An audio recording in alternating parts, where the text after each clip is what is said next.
演讲的题目是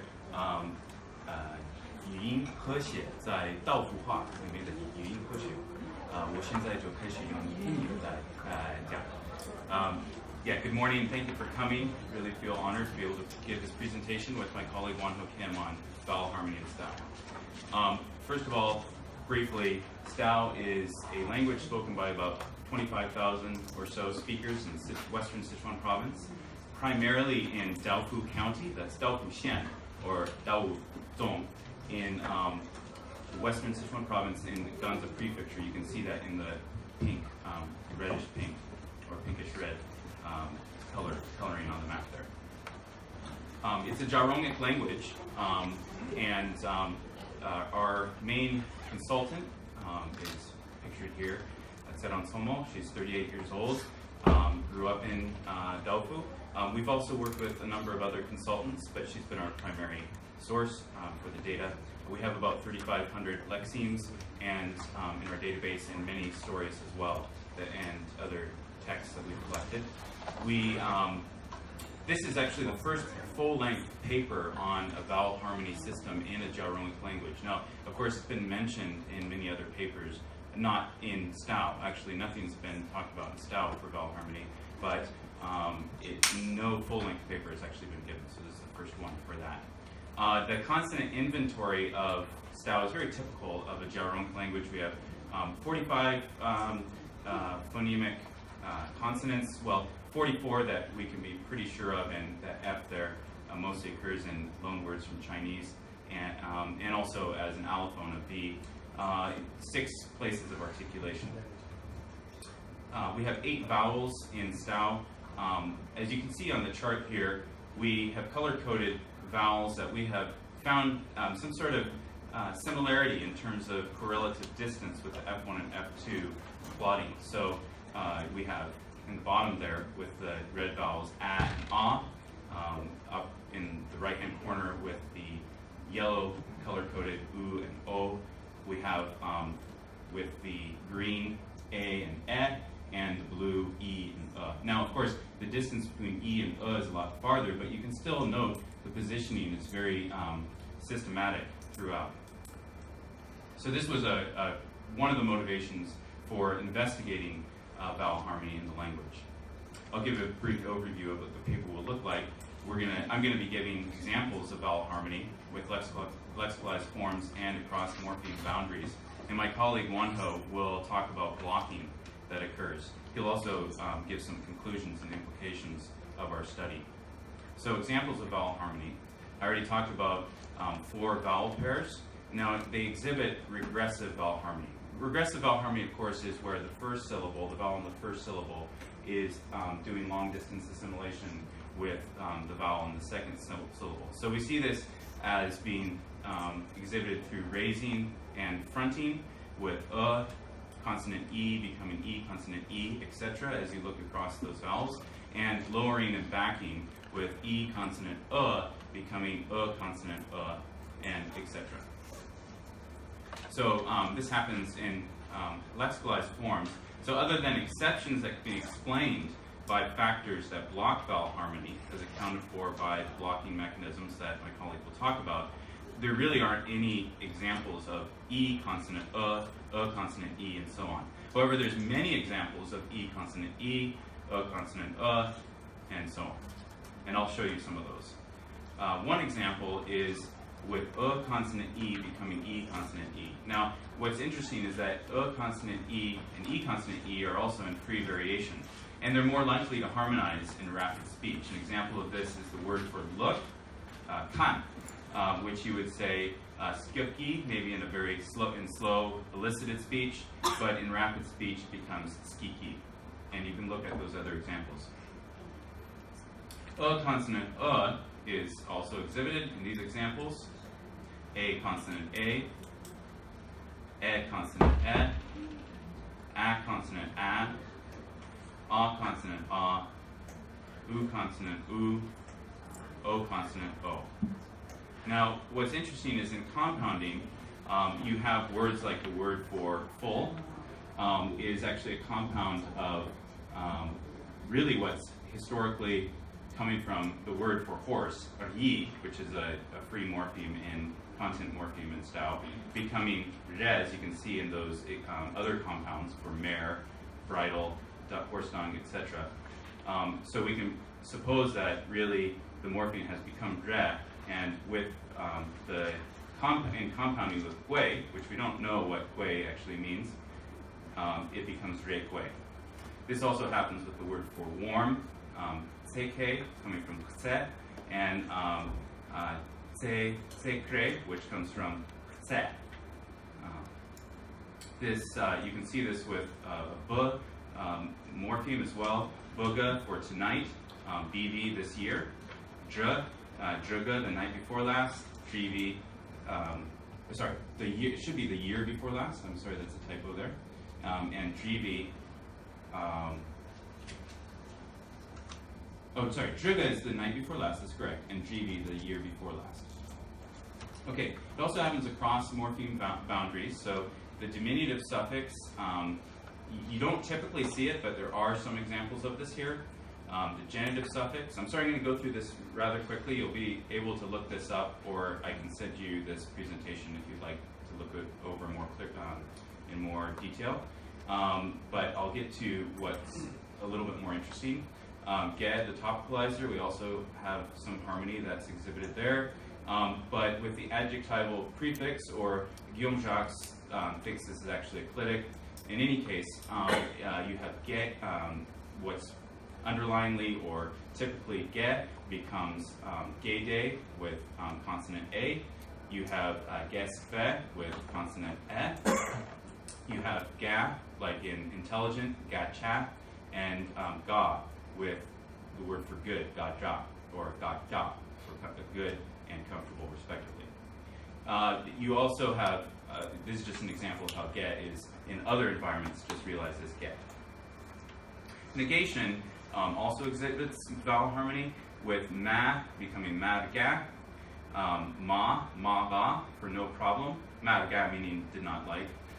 Ma also harmonizes to ma with the nasalized vowel, so you can see ma vi is the third person form of has not come, but ma vang is the first person form for has not come, ma being contrasted with ma.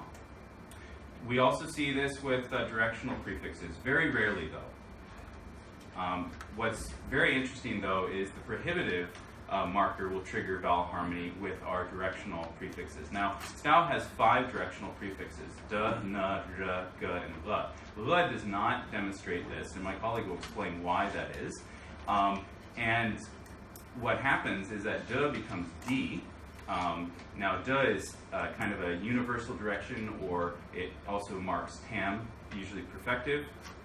So the prohibitive form for don't help, I really don't need your help, do not help, is di ho instead of de ho. Ne is down, re is up, ge is northwest up the valley, and le is southwest down the valley. Perspective from simplified verb template, just to give a little bit of a summary of just these prefixes. You see that the directional and prohibitive marker, the prohibitive triggers a vowel harmony in the directional, but it does not, the prohibitive does not exhibit vowel harmony being triggered from the verb stem. Neither does the directional typically. Now there are some examples of it, mostly in forms that seem more lexicalized. Now negation does trigger, it does not trigger vowel harmony, but it becomes harmonizing with, it does harmonize with the verb stem, and also the adjectival prefix ge, as we've seen with stative verb stems. Now, Wan Ho Kim will share on blocking mechanisms. So even though in Stau there's a remarkable amount of vowel harmony, there are some systematic exceptions that block harmony from occurring, and I'm going to describe some of those now. One is uvular and velar fricative lowering. This is actually more simply a phonotactic constraint that up till now hasn't been described, but as we did our inquiry, we realized that uvulars and velars have a hard time co-occurring with the high vowels E and U specifically. So for example, E never occurs after unaspirated uvular consonants or G, U also never occurs after uvular fricatives, the uvular stop or G. E and U also exhibit the same kind of restriction when they occur, or with before uvular consonants or G, with some pre-variation, but it's not significant. To summarize, E and U never occur before or after G, and they never occur before or after uvular fricatives, and never before uvular consonants either. So this has some obvious implications for harmony, vowel harmony, when we would expect a high vowel.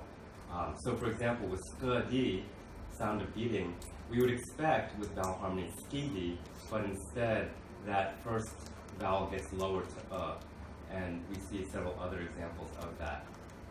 I'm going to skip some of these examples for the interest of time here.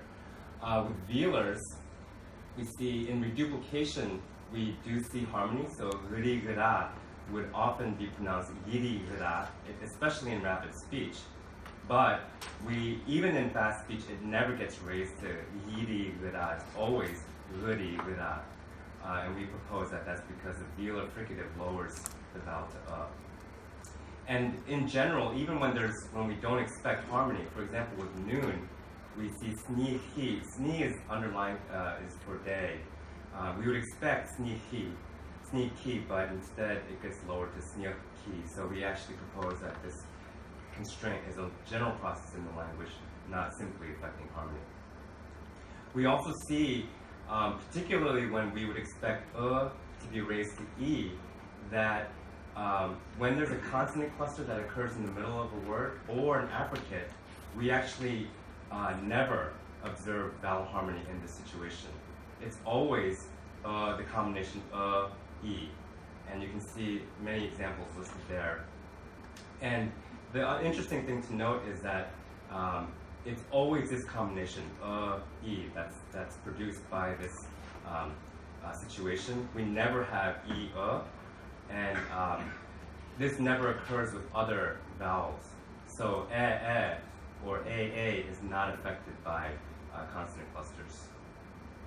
And this is more systematic. We see it with reduplication and with other compounds where we would expect harmony. We don't get it when we have a consonant cluster or an affricate. Another significant type of situation where we don't see harmony is with lexemes with semantically heavy first syllables. And what we mean by that is that there have to be two conditions that are met. One, we need to have that semantically heavy first syllable, which means it has to be a free morpheme in other contexts and it has to have clear semantic content. The second syllable, on the other hand, has very opaque or very little semantic content. So an example of that would be zdu ho, hor. Zdu is clearly identifiable by native speakers as meaning sad.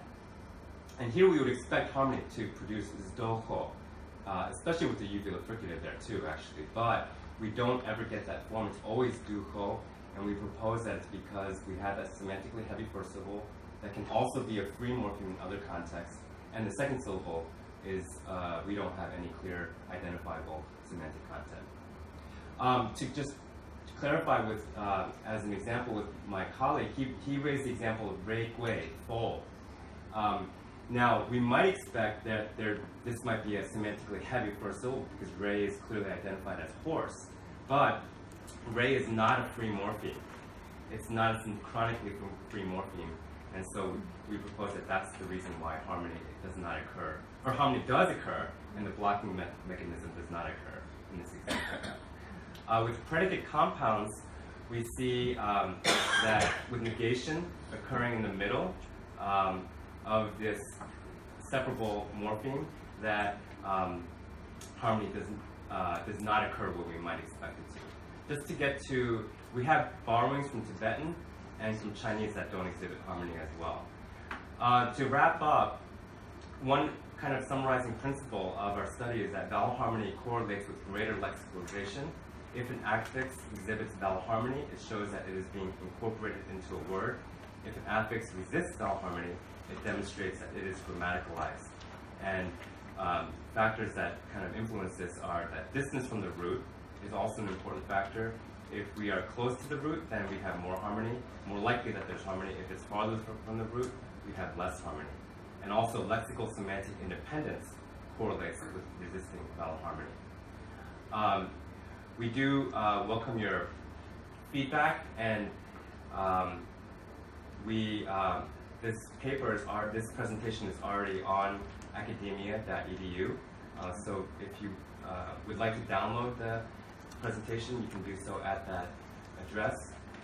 And if you are not able to access academia.edu but still would like to get the PowerPoint, you can email that email address. We welcome your comments and your feedback. Thank you very much.